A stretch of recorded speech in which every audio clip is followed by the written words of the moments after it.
Good morning friends, welcome to my current affairs session. And आइए चलते हैं अपने ब्यूटीफुल करंट अफेयर्स सेशन की ओर एक वंडरफुल कोट के साथ। तो जैसा कि आप सभी देख सकते हैं, यहाँ पर लिखा हुआ है, मजबूत होने में मज़ा तब ही है जब सारी दुनिया आपको कमज़ोर बना देने पर तुली हुई हो। तो इस बात में कोई भी झूठ चीज़ नहीं लिखी हुई है।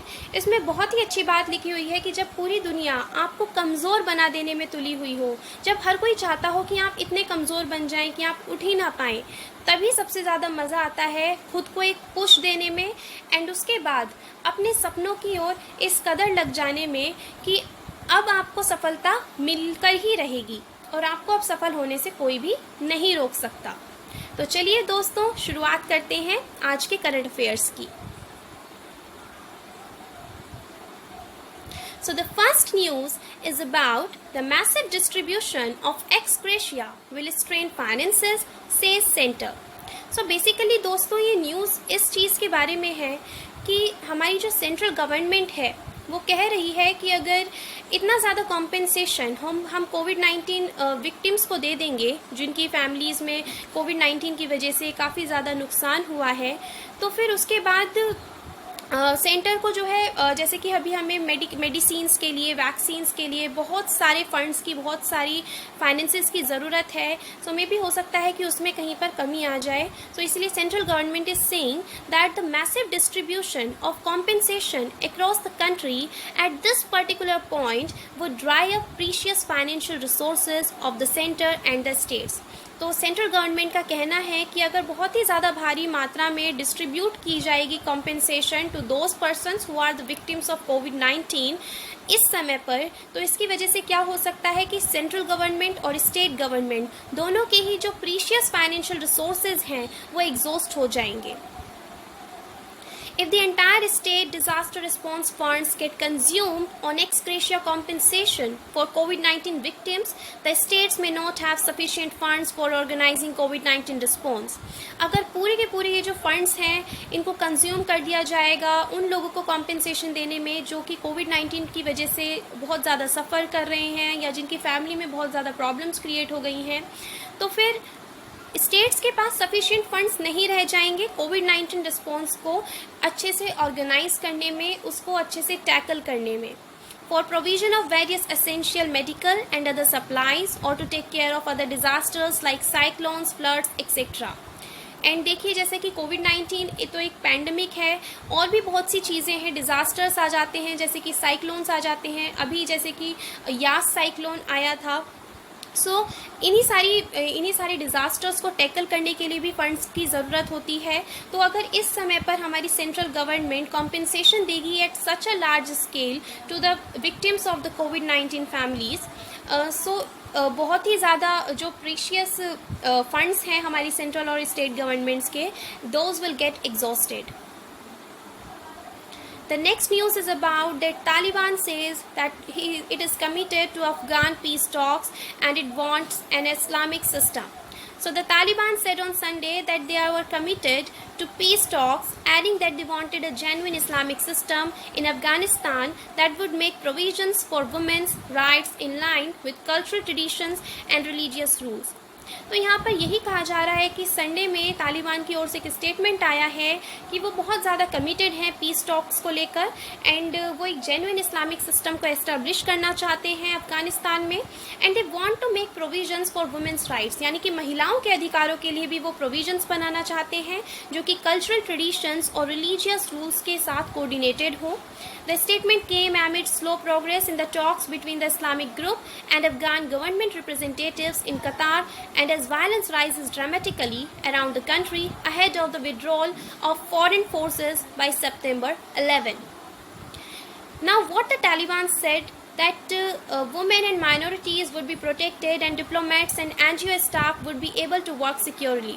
क्या कहा जा रहा है तालिबान की ओर से कि जो वुमेन हैं और जो माइनॉरिटी ग्रुप्स हैं उनको प्रोटेक्ट किया जाएगा और जो डिप्लोमेट्स और NGO हैं उनको भी ताकि वो सिक्योरली वर्क कर सकें उनको भी प्रोटेक्ट किया जाएगा।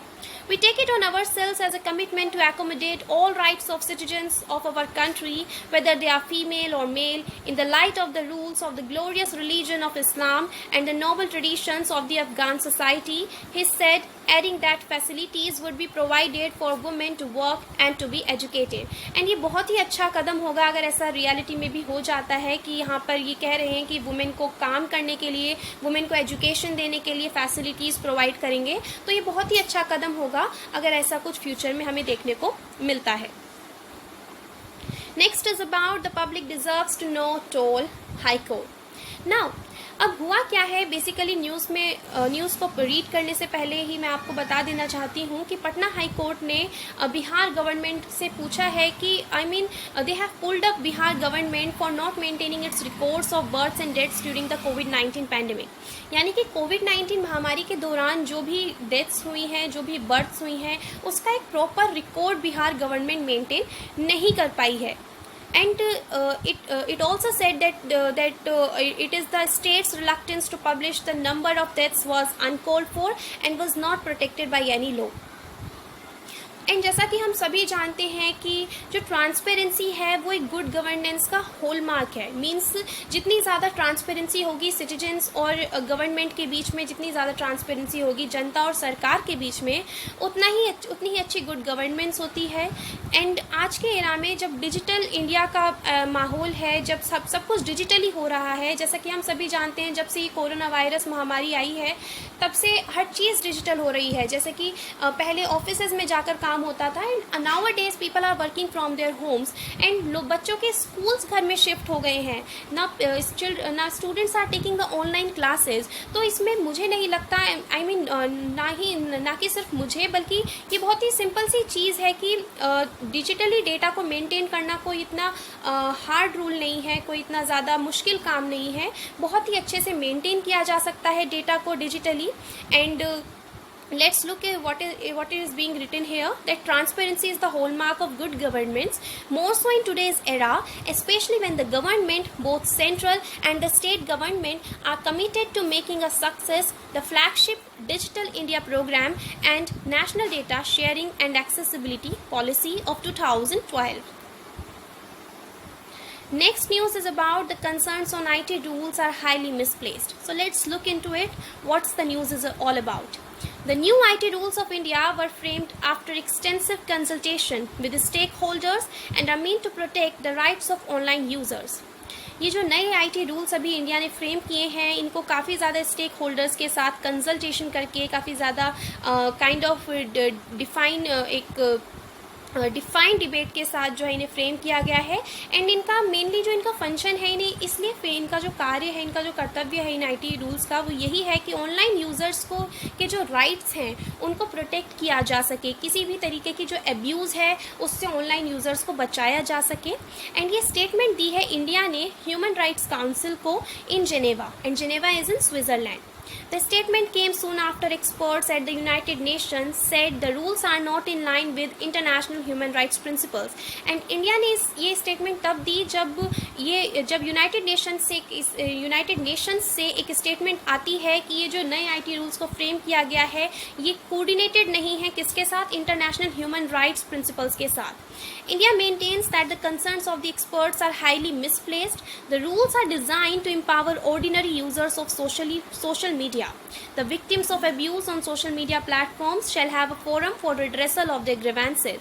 And हमारी कंट्री का कहना है, बहुत ही जेन्युइन सा रीज़न है ये, कि हम सभी जानते हैं कि आजकल के टाइम में सोशल मीडिया की वजह से काफ़ी ज़्यादा वुमेन, स्पेशली वुमेन को टारगेट किया जाता है ताकि उनकी इमेजेस को क्षति पहुंचाई जा सके. सो इस तरीके के एब्यूज़ से किसी भी तरीके के इस तरीके का अगर एब्यूज़ कोई भी करता है using with the help of the social media things, तो इसको ऐसे लोगों जो विक्टिम्स होते हैं इन सभी चीज़ों के, उनके ग्रीवेंसेस को रिड्रेस करने के लिए रूल्स होने चाहिए हैं. एंड इस चीज़ में कोई गलत बात नहीं है. The rules are design to empower ordinary users of social media. Now, the issue has drawn attention in view of the continued differences between the government and social media platforms such as Twitter and Facebook. And इस issue को जो है इतना ज़्यादा attention में क्यों आ रहा है ये, क्योंकि अभी continuously differences हो रहे हैं हमारी government और जो social media platforms हैं Facebook और Twitter के बीच में. The differences with online social media platforms have added to India's continued problems with internet, which was shut down repeatedly over the last 3 years in Kashmir after the dilution of Article 370 in August 2019 and in other parts of the country such as Assam and Delhi following the protests against the Citizenship Amendment Act. And अभी G7 से भी एक statement आया है जिसमें कहा गया है दैट इंडिया ने वहाँ पर ओपन सोसाइटीज स्टेटमेंट को साइन किया था. और भी 2 अदर गेस्ट कंट्रीज थी, south Africa and south Korea. And now the statement criticised, now the what the statement was actually about. उस स्टेटमेंट में ये था कि जो राइजिंग अथॉरिटेरियनिज्म है, डिसइंफॉर्मेशन है और जो पॉलिटिकली मोटिवेटेड इंटरनेट शटडाउन्स हैं उनको हाईली क्रिटिसाइज किया गया था. जिस पर्टिकुलर स्टेटमेंट की यहाँ पर बात की जा रही है यानी कि open societies statement. Now, official sources clarified that the Indian concerns were accommodated in the statement. The statement indicated India's commitment to protect digital civic space and respect for human rights and international law. The next news is about work begins on Kraivik class frigate. A stealth ship is being built by Goa shipyard with technology transfer from Russia. So let's look deep into the news. अक्टूबर 2016 में क्या हुआ था कि India और Russia ने एक inter governmental agreement को sign किया गया था 4 क्राइविक या फिर तलवार स्टेल्थ फ्रिगेट्स के लिए, जिसमें से 2 तो हम डायरेक्टली रशिया से लेने वाले थे एंड जो 2 थे वो हमारी GSL बनाने वाली थी. Following that, India signed a $1 billion deal with Russia for the direct purpose. अभी जो हम डायरेक्टली रशिया से 2 लेने वाले थे इनके लिए इंडिया ने $1 बिलियन की डील साइन की थी रशिया के साथ. Now, the basic structures of the 2 frigates are already ready at the Yantar shipyard in Russia and are now being completed. And in November 2018, the GSL signed a $500 million deal with Rosoboron Export of Russia for material, design, and specialist assistance to locally manufacture 2 stealth frigates. And in January 2019, the contract was signed between the Ministry of Defense and the GSL. Next news is about that the pact has been signed to conserve rare turtle in Assam. NGOs, Jew and Kamrup administration to work with temple for project. तो इसमें आपको मैं simply बता देना चाहती हूँ कि एक पैक्ट को साइन किया गया है ताकि ये जो रेयर टर्टल है असम में इसको कंजर्व किया जा सके, इसको प्रोटेक्ट किया जा सके. बेसिकली ये है क्या, एक मंदिर है असम में जहाँ जिसने कि मेमोरेंडम ऑफ अंडरस्टैंडिंग को साइन किया है 2 ग्रीन NGOs के साथ, असम स्टेट जू कम बोटेनिकल गार्डन के साथ and the Kamrup district administration के साथ, ताकि ये जो rare fresh water black soft shell turtle है या फिर जिसे निल्सोनिया निग्रिकन्स भी बोलते हैं इसको प्रोटेक्ट किया जा सके, इसको कंजर्व किया जा सके. जब तक इसे ब्रह्मपुत्रा के ड्रेनेज में नहीं देखा गया असम में, तब तक ये जो ब्लैक सॉफ्ट शेल टर्टल है इसको माना जाता था कि ये वाइल्ड की कैटेगरी में एक्सटेंट हो चुका है and it has been confined only to ponds, यानी कि जो नॉर्थ ईस्टर्न बांग्लादेश और इंडिया के मंदिर हैं उनके जो पोन्ड्स हैं सिर्फ वहीं पर ये टर्टल पाया जाता था. एंड इसीलिए IUCN ने भी इसको, international union for conservation of nature ने भी इसको 2021 में क्रिटिकली एंडेंजर्ड की स्पेशीज़ में लिस्ट कर दिया था. बट यहाँ पर एक नोट करने वाली बात जो है वो ये है कि इस टर्टल को लीगल प्रोटेक्शन नहीं दिया गया है under the Indian wild life protection act of 1972. Okay, although it has been traditionally been hunted for its meat and cartilage, traded in regional and international markets. Next news is coming from Lakshadweep. The plan to put Lakshadweep under Karnataka High Court and it is under Kerala High Court jurisdiction now. यानी कि यहाँ पे कहा जा रहा है कि ये जो लक्षद्वीप का ये जो केस था, अभी मैं आपको बताऊँगी क्या केस था एक्चुअल में, इसको कर्नाटका हाई कोर्ट के अंदर ले लिया जाए एंड अभी करेंटली ये जो केस है ये केरला हाई कोर्ट के jurisdiction में है.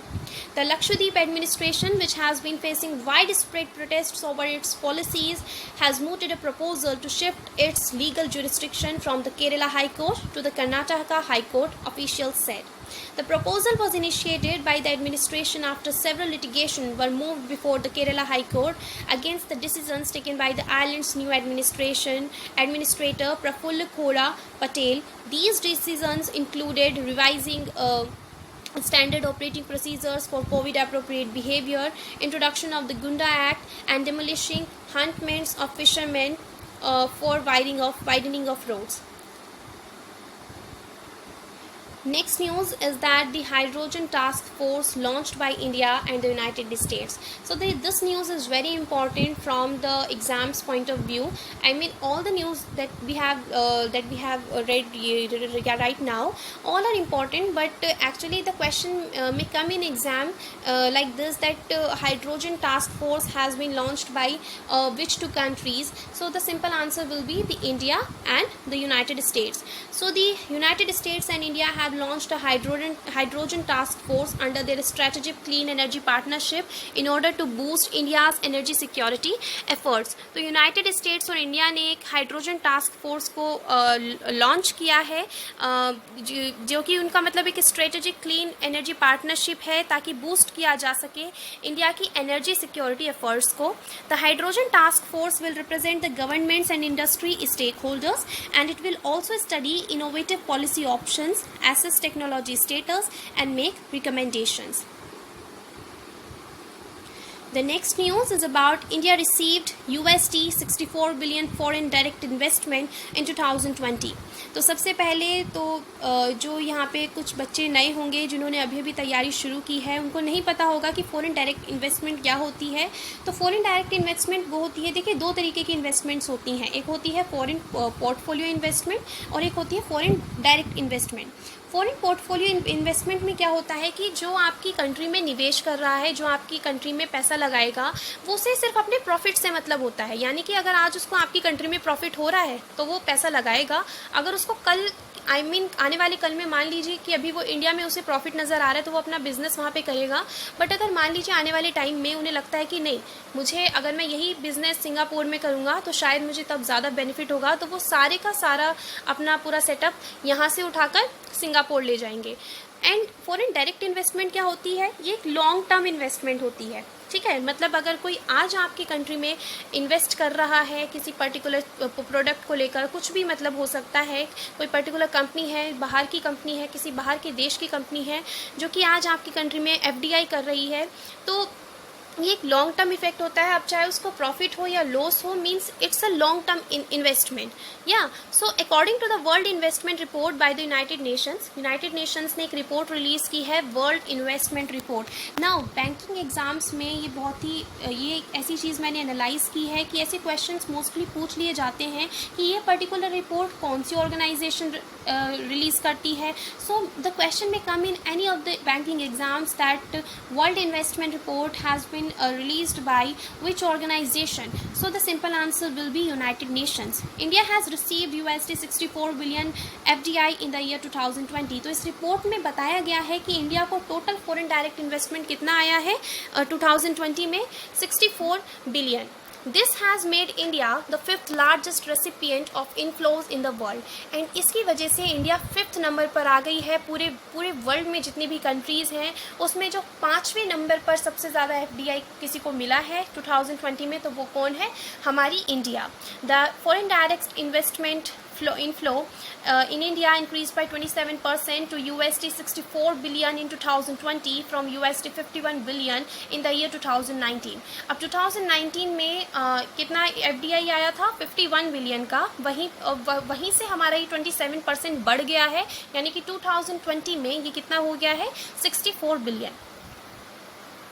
Next news is about Ashish Chandorkar appointed as director at India's World Trade Organization mission.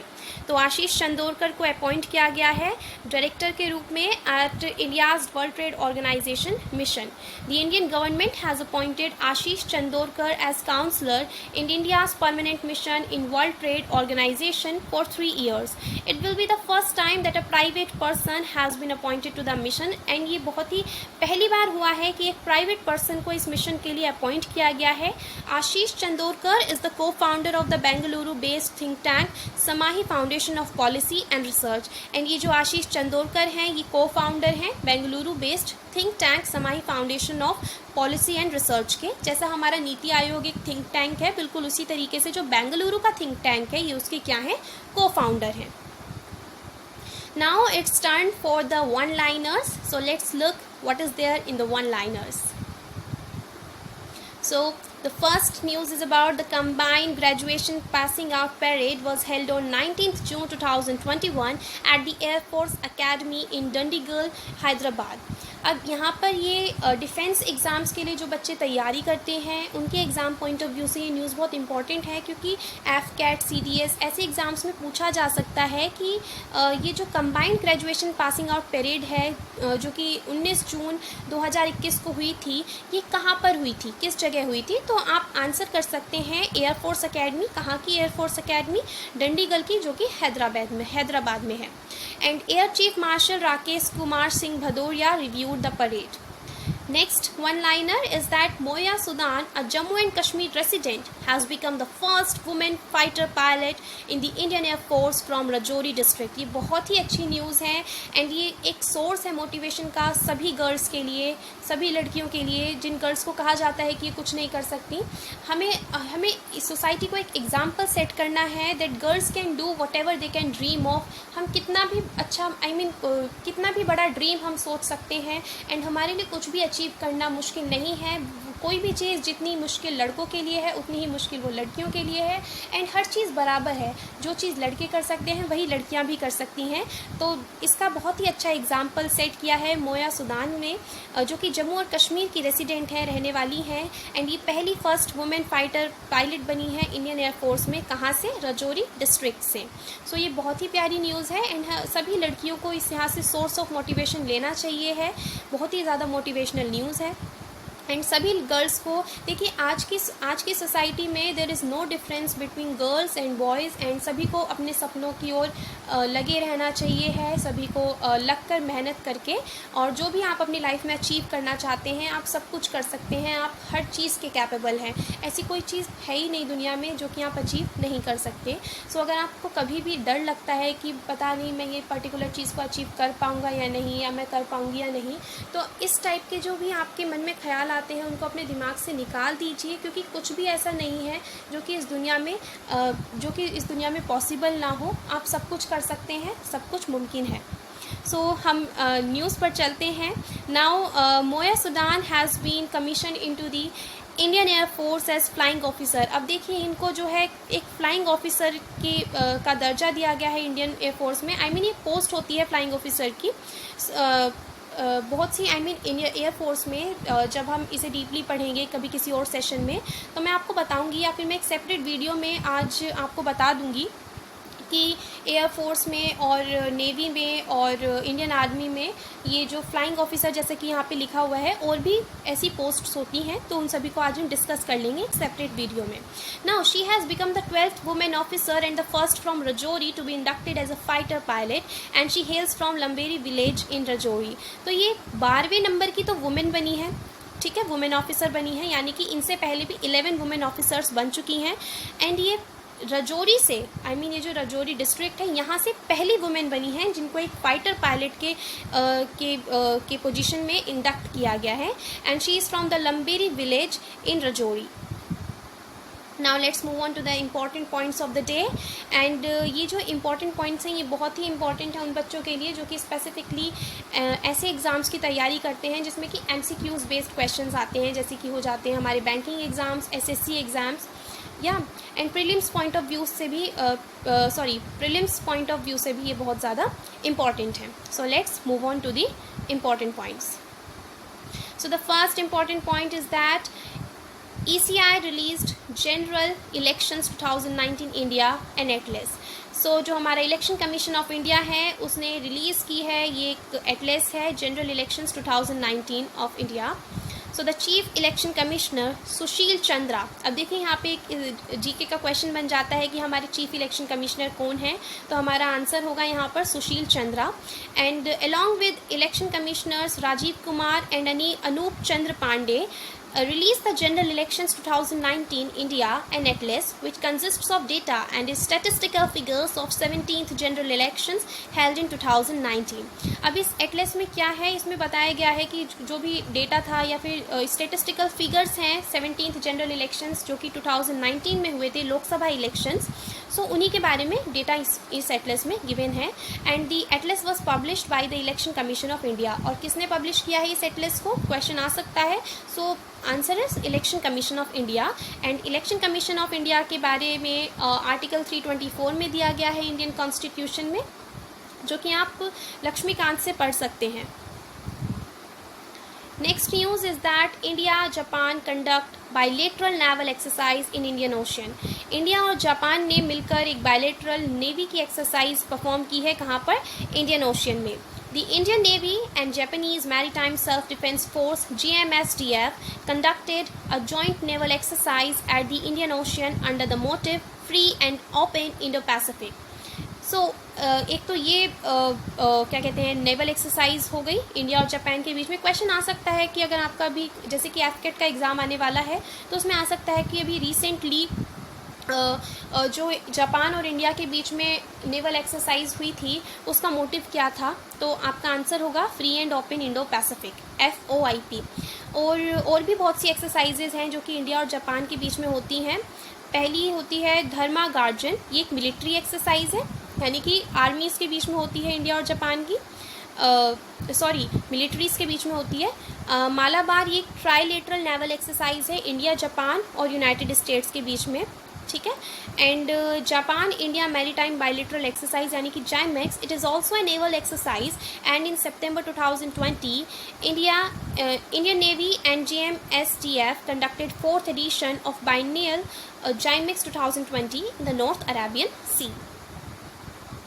Next is about UNHCR report.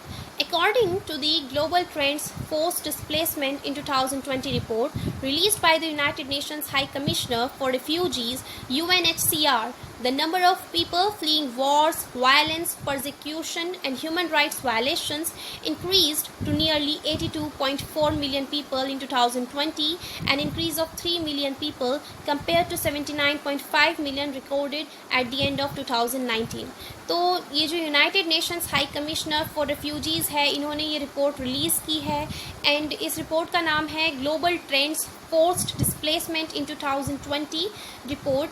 And इसमें कहा गया है कि ऐसे लोग जो कि वॉर्स की कंडीशंस की वजह से, जिनके साथ वायलेंस हुआ है, ऐसी कंडीशंस की वजह से, परसिक्यूशन और ह्यूमन राइट्स वायलेशंस की वजह से नियरली 82.4 मिलियन पीपल जो हैं वो इंक्रीज़ हो गए हैं, जिन्हों की अपना देश छोड़ना पड़ा है. जिसमें कि कहा जा रहा है कि 3 मिलियन पीपल जो है इंक्रीज़ हो गए हैं to 79.5 million which were recorded at the end of 2019.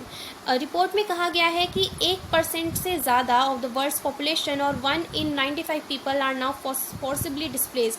यानी कि अगर आप जो है 95 लोगों को ले लें तो 95 में से एक बंदा जो है ऐसा ज़रूर होता है, एक ह्यूमन ऐसा ज़रूर होता है जिसको कि फोर्सिबली डिस्प्लेस किया जाता है. यानी कि जहाँ पे जो उनकी रहने की जगह है, एग्जिस्टिंग जगह, उसको फोर्सिबली उनसे मतलब उन्हें उससे छोड़ के जाना पड़ता है. और वो कुछ भी रीज़न हो सकता है, यानी कि वॉर की कंडीशंस हो सकती हैं, हो सकता है कि वहाँ पर ह्यूमन राइट्स का वायलेशन होता हो. सो दैट्स वाई ये बहुत ही पेनफुल रिपोर्ट है. And this compares with 1 in 159 in 2010. अभी 2010 में अभी जैसे कि कहा जा रहा है कि 95 में से एक इंसान आपको ऐसा ज़रूर मिलेगा जिसे फोर्सिबली डिस्प्लेस किया जाता है. 2010 में क्या था कि 159 में से आपको एक इंसान ऐसा मिलता था. But the condition is more critical today than the past. Next news is about RBI granted approval to CFSL for taking over TMC Bank. Reserve Bank of India granted in principle approval to Centrum Financial Services Limited to set up a small finance bank. Reserve bank of India ने जो है अपना principle approval दे दिया है किसको, Centrum financial services limited को, CFSL को, कि वो एक स्मॉल फाइनेंस बैंक को सेटअप करे. Through this small finance bank Centrum will take over crisis-hit Punjab and Maharashtra Cooperative Bank as a separate process. For the setting up of a small finance bank, there will be capital infusion of rupees 1800 crore by the Centrum Capital, holding entity for CFSL and its partner BharatPe. Next is about COVID-19 relief program Ghar Ghar Ration. IDFC First Bank has launched an employee-funded relief program named Ghar Ghar Ration for its low-income customers whose livelihoods are affected due to COVID-19. ये बहुत ही प्यारी news है and ये प्यारी इसलिए है कि पहली बार ऐसा हुआ है कि किसी बैंक के एम्प्लॉयज़ ने it's not an initiative by the bank itself, but जो बैंक के एम्प्लॉयज़ हैं उन्होंने इनिशिएटिव लिया है, उन्होंने ये लॉन्च किया है एम्प्लॉय फंडेड रिलीफ प्रोग्राम जिसका नाम है घर घर राशन, अपने उन कस्टमर्स के लिए जिनकी इनकम लो है, ताकि जो भी ऐसे कस्टमर्स हैं जिनकी इनकम लो है और इनकम लो होने के साथ साथ वो कोविड-19 की वजह से भी उनकी ज़िंदगियों में काफ़ी ज़्यादा पेनफुल अफेक्ट हुआ है। सो उसी को उसी को जो है टैकल करने के लिए उसी प्रॉब्लम को इन्होंने एक employ funded relief programme launch किया है जिसका नाम है घर घर राशन। तो ये क्वेश्चन बहुत ही इंपॉर्टेंट है और ये आ सकता है एग्जाम में कि किस बैंक के एम्प्लॉयज़ के द्वारा ये पहल की गई है। तो ये है IDFC first bank. Now under the programme a customer Covid care fund was set up from the contribution of the bank employees personal income, यानी कि जो बैंक के एम्प्लॉयज़ हैं उनकी खुद की इनकम से ये प्रोग्राम फंड किया जाएगा। सो मतलब ये देखिए, ये न्यूज़ यही बताती है कि आज के टाइम में भी इंसानियत जैसी चीज़ें हैं। And ration kits will be supplied under the program to 50,000 COVID-19 affected low-income customers of First IDFC First Bank. Next is about European Inventor Award 2021. Indian American chemist, बहुत ही वंडरफुल न्यूज़ है। Sumitra Mitra won the European patent office EPO European inventor award 2021 under the non EPO countries category for her innovative dental filling invention using nano technology. जो ये Indian American chemist हैं सुमित्रा मित्रा, इन्होंने ये award जीता है European inventor award of 2021। And क्यों जीता है, इन्होंने ऐसा क्या काम किया था, वो यह है कि इन्होंने इनोवेटिव यानी कि इनोवेशन का यूज़ करके डेंटल फिलिंग का इन्वेंशन किया है। किस टेक्नोलॉजी की मदद से, नैनो टेक्नोलॉजी की मदद से। The 2021 European inventor award ceremony was held digitally. And हम सभी जानते हैं कि क्योंकि कोविड है तो कोविड की वजह से हम लार्ज गैदरिंग्स में इकट्ठे हों और ऐसी चीज़ों को सेलिब्रेट करें, सेरेमनीज़ को या फंक्शंस वगैरह को, तो वो एक सही चीज़ नहीं है, इसीलिए इसको डिजिटली इस सेरेमनी को हेल्ड किया गया। And she was the first one two have successfully integrated nano technology into dental materials. And ये बहुत ही ज़्यादा गर्व की बात है हमारे लिए, हम सभी भारतीयों के लिए, कि ये पहली ऐसी महिला हैं जिन्होंने सक्सेसफुली इंटीग्रेट किया नैनो टेक्नोलॉजी को डेंटल मटेरियल्स में and has invented stronger, durable and aesthetically pleasing dental fillings. Next news is about Japan to launch vaccine passport for travel abroad. अब जापान जो है जल्द ही वैक्सीन पासपोर्ट को launch करने वाला है ताकि अब्रॉड ट्रेवल करने के लिए, ठीक। So the Japan stated it will make a vaccine passport available from next month for Japanese travelers as governments around the world experiment with ways to relaunch tourism and business trips. The certificate will be paper-based rather than digital and will be issued by local governments from sometime next month. The European Union is working on a digital vaccine passport for this summer so it can welcome back badly needed tourists, and some European Union countries plan to introduce certificates at the national level. So friends, इसी के साथ हमारा ख़त्म होता है ये current affairs session आज के लिए। आशा करती हूँ कि आपको ये सेशन पसंद आया होगा।